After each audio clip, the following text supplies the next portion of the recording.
Hello, my name is Peter Rucker, Director of Golf here at Hound Club. Today we continue our series of videos geared towards golf course maintenance while we're playing around the golf. We'll be talking about ball marks, ball mark repair, and how to find them. So I just hit a great shot up to the green. Let's go see what we find.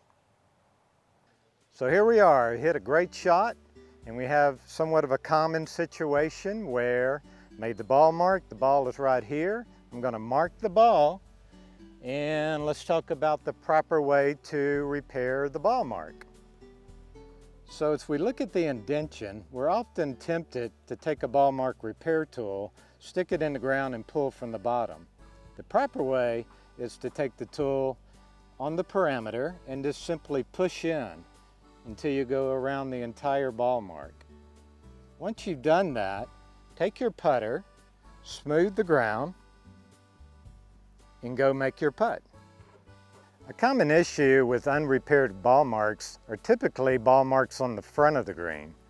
The reason for that is a golfer will hit a low shot, it'll hit the front of the green, run to the back of the green, or even run over the green. So anytime you hit a shot that gets to the green or even to the back of the green, go look for a ball mark. You'll probably find one that wasn't repaired.